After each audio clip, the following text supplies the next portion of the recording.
welcome to the SWAYAM NPTEL course on Mechanical and Electrical Systems of Mining Machines. We are at lecture 15. So, this is a continuation of the last class that is of lecture 14 on internal combustion engine, which is a part of module 1, that is fundamentals of mechanical systems in mining machines.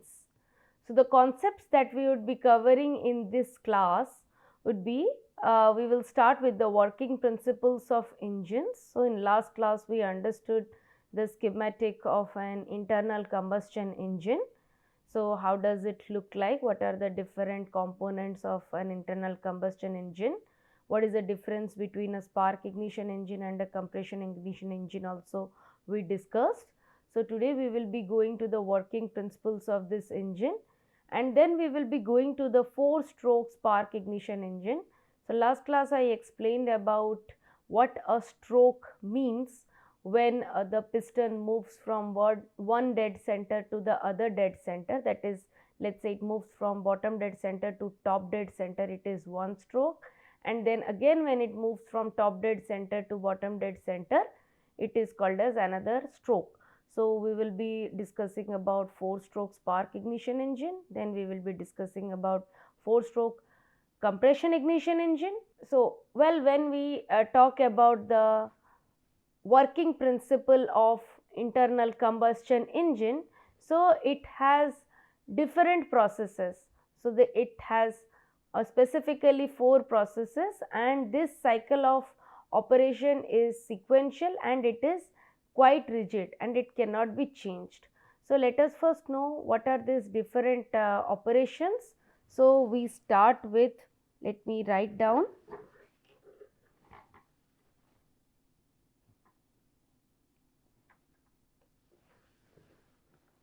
So, the first operation or process is intake, then we have compression as the second process, the third process is expansion or the power stroke. So, these 4 processes are the 4 strokes of this 4-stroke internal combustion engine. So, in a 2-stroke, these 2 processes would be combined to become in 1 stroke, and the last one, the last operation here is exhaust. So, in last class I have discussed about the fundamental differences between the spark ignition engine and the compression ignition engine. So, component wise you understood what is the difference in a spark ignition engine and a compression ignition engine. So, let us recap. In SI engine we have the spark plug and the carburetor, and in CI engine we have the high pressure fuel injector. However, there is also a difference because of these components. Why there is a difference in these components?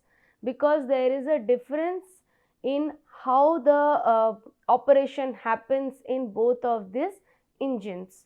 These processes that we see, that is the intake, compression, expansion or the power stroke or the exhaust, they are sequential and they are rigid in both of these engines. It is not, there is no difference in between that.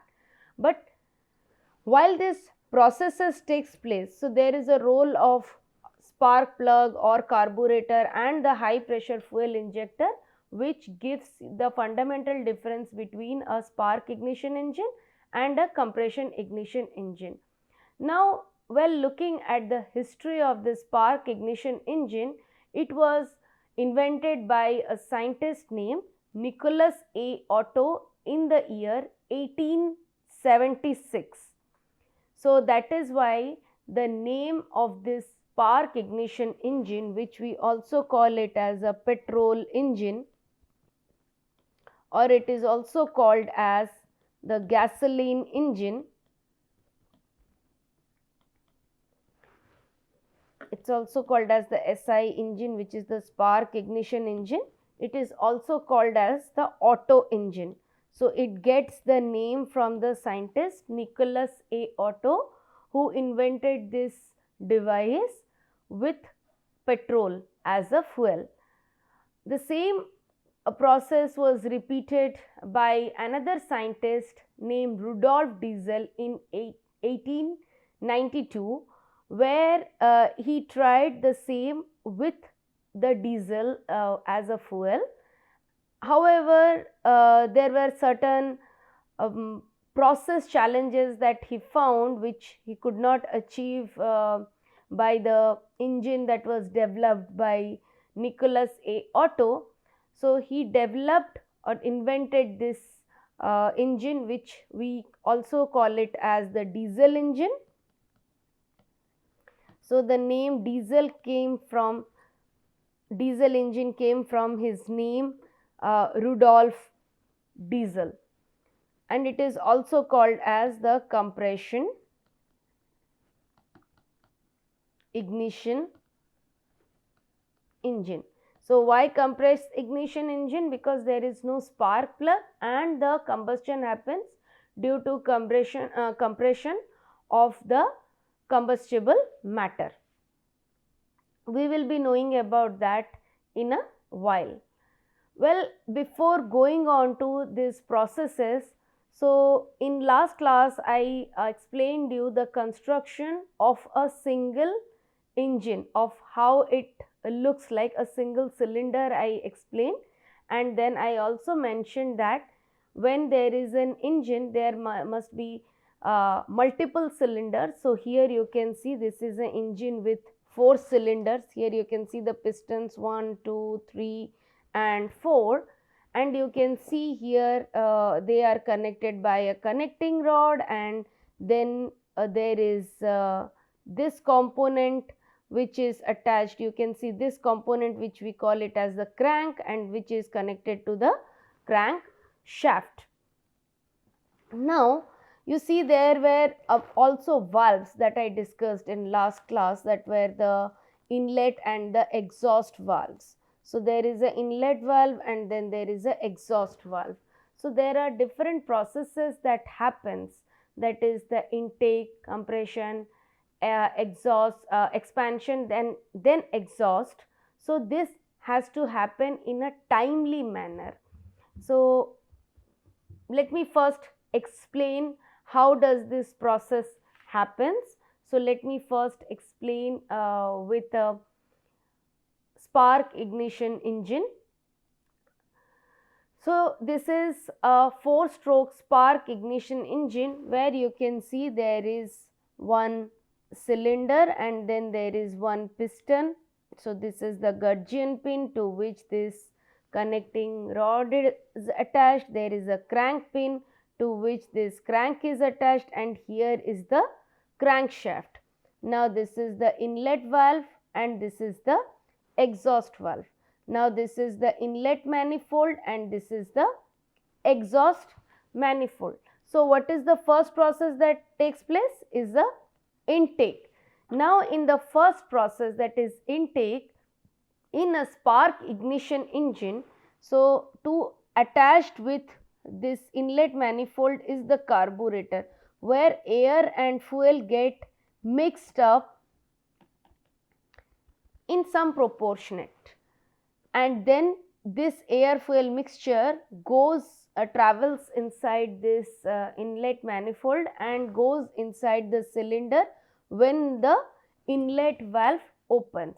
So at first both the valves are closed and this piston is at the top dead center.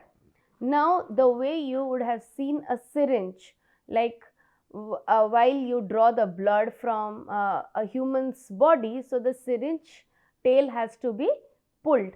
So the same way the piston moves down here, so that creates a suction pressure inside this cylinder, which pulls the air fuel mixture into the combustion chamber. So at this time the inlet valve opens and the air fuel mixture gets filled inside this combustion chamber. Now the piston would move till bottom dead center. So as soon as the piston reaches bottom dead center, the inlet valve will close. So when the inlet valve closes, the piston again starts moving from bottom dead center to top dead center. So when the piston starts from top dead center to bottom dead center for the intake stroke, so this is one stroke that has already happened. Now again the piston moves back from bottom dead center to top dead center.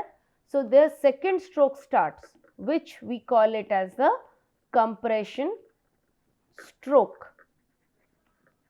So in this compression stroke, the air fuel mixture inside this combustion chamber, inside this cylinder, start getting compressed. So when it starts getting compressed, the pressure on this combustible matter, that is the air fuel mixture, increases. When the pressure increases, the temperature also increases. Now when this piston reaches the top dead center, it starts moving from bottom dead center to top dead center. As you can see here, it moves up from bottom dead center, it goes to top dead center. Now when it reaches top dead center, your air fuel mixture is compressed to your clearance volume. Now at this point, because of the properties of the petrol, that its ignition temperature is very high, so that is why your a spark is needed for igniting the air fuel mixture. So the spark plug will activate and it will fire the air fuel mixture. So when it fires the air fuel mixture, so the combustion starts, and due to the uniform mixing of air fuel mixture, so there is a uniform combustion that happens inside this cylinder. So while the combustion happens, this pushes the piston from top dead center to the bottom dead center, which we call it as a power stroke. So the piston moves from bottom dead center to top dead center, and it compresses the air fuel mixture into this clearance volume. At this point, the spark plug ignites the air fuel mixture, so a smooth combustion starts, and due to the combustion, the pressure again rises and it pushes down the piston from top dead center to bottom dead center. So as we can see, in the intake stroke and the compression stroke, the power is taken from the system. However, in the power stroke, the power is given back to the system. So this is the only stroke in which the power is received from the engine. Otherwise, in intake and compression stroke, the power is taken by the engine from the system, that is the flywheel. Now when the power stroke ends, so all the air fuel mixture have undergone combustion, so there will be only the burnt out gases inside this cylinder when it reaches bottom dead center. So when it reaches bottom dead center, now the exhaust valve will open, and again the piston starts moving from bottom dead center to the top dead center, pushing out the burnt out gases out of the exhaust manifold. So this is the complete process that happens in a spark ignition engine. So there are 4 strokes of this engine, so it is all called as a 4-stroke spark ignition engine. So the last stroke is the exhaust stroke. It is a non-productive stroke, so it takes the power from the system to carry out this process. Well, now explaining you, going back to the previous slide, explaining you here, as you can see that the inlet valve and the exhaust valve, they have to open in a timely manner.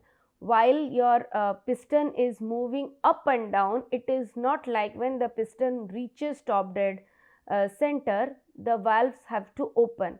But there are two valves again when there are 4 strokes that happens. So in the first stroke the inlet valve opens, and in the last stroke your exhaust valve opens. So this process is timed with the revolution of the crankshaft. Now here you can see this is the crankshaft, which is now timed with the opening of the inlet valve and the exhaust valve. So here you can see there are 2 valves, one is the inlet valve and one is the exhaust valve. And how they are timed? They are timed using something called as a camshaft, cam and camshaft. So let's say these are the 2 valves, inlet valve and exhaust valve. On top of it there is another component which looks something like this. So when it looks something like this, and through this goes your cam shaft, and this component is called as cam. So now when your cam moves in a way where this pointed end faces the inlet valve top, so it pushes the inlet valve down, the inlet valve opens up, and when it again rotates back, the inlet valve closes.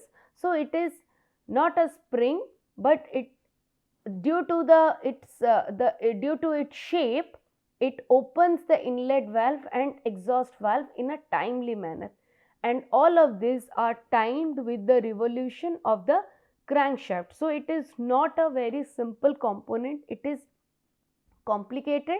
However, with this class I would try to make your understanding simpler.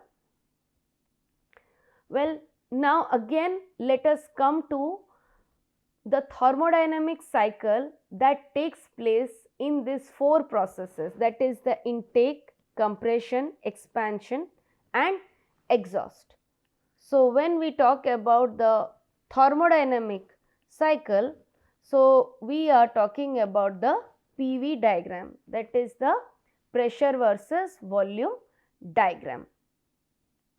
Now when the intake stroke starts, so my piston is at top dead center. Okay, so in my volume at one point I am writing it as Vc, and when the piston is at bottom dead center, I am writing it as Vs. So when my piston is at bottom dead center, so this is the point where it will reach, and when it is at top dead center, so there is certain volume which I have denoted it as Vc. So when my intake process starts, so my piston is at this location, right? So now my inlet valve is open and my air fuel mixture gets inside the combustion chamber. So now the pressure inside the combustion chamber is equivalent to the atmospheric pressure, because the inlet valve is open and the pressure is equivalent to the atmospheric pressure.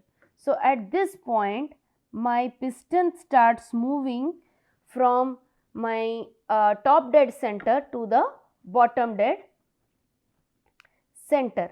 So it reaches this point, let us say we denote it as 0 and 1. So my first process is complete. So from 0 to 1 my intake stroke is complete. Then comes the compression stroke, when the piston moves from bottom dead center to top dead center. So here both the valves are closed and the piston starts moving from bottom dead center to top dead center. So it starts compressing the air fuel mixture till the piston reaches the top dead center. So there will be increase in pressure till certain point. It is not a straight line.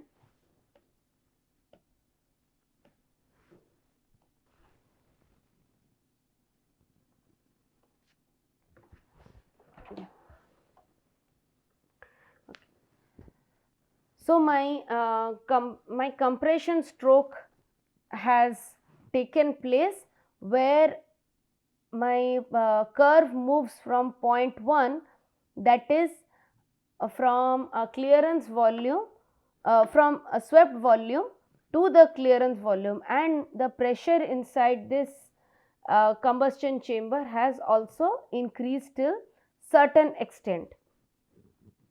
However, the combustion has not yet taken place. So this process we call it as 1 to 2 is adiabatic compression.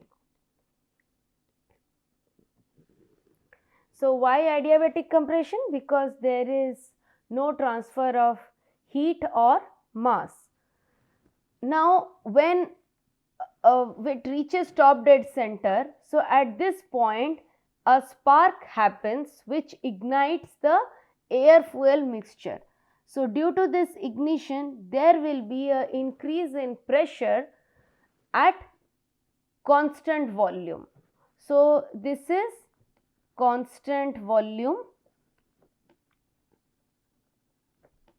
heat addition process. Constant volume heat addition process that happens due to spark. 2 to 3 is spark happens and it is constant volume heat addition process, you can say QH. So thereafter, due to the combustion that takes place due to the spark, the piston starts moving from top dead center to the bottom dead center.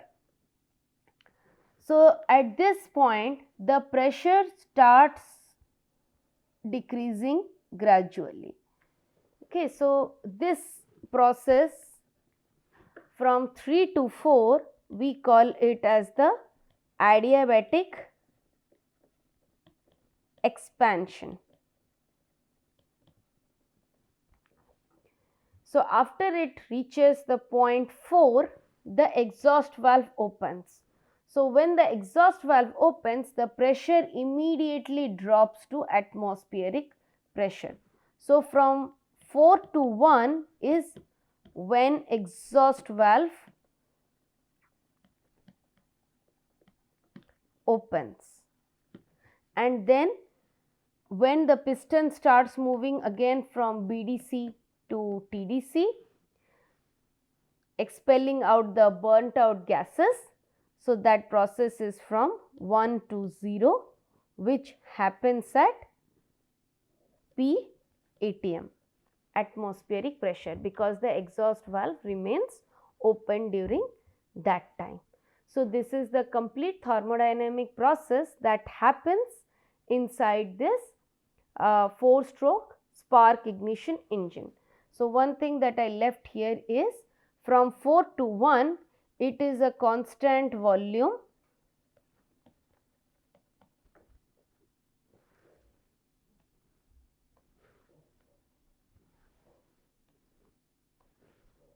heat rejection.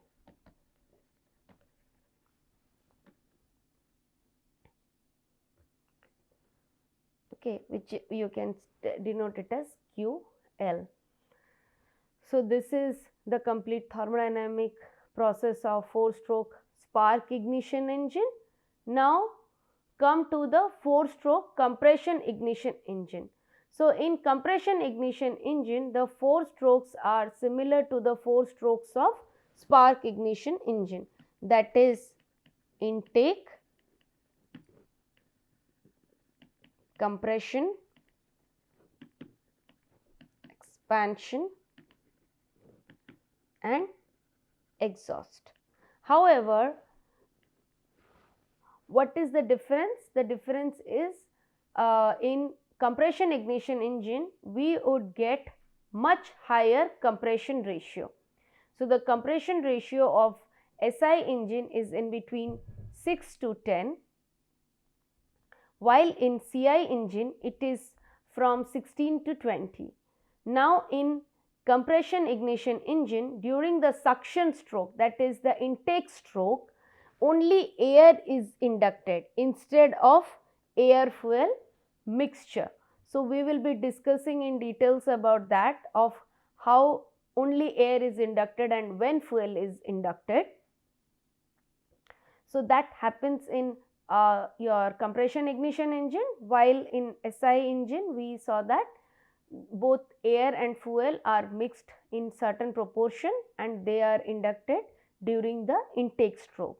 Due to high compression ratio, the temperature at the end of the compression stroke is sufficiently high to self-ignite the fuel. However, that does not happen in a spark ignition engine, for which we need a spark plug.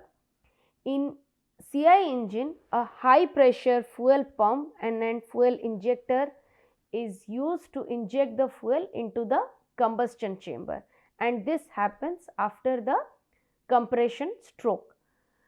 While in SI engine, as we know that the carburetor and the ignition system, that is the spark plug, is necessary for the operation of an SI engine, which is not required and it is not there in a CI engine.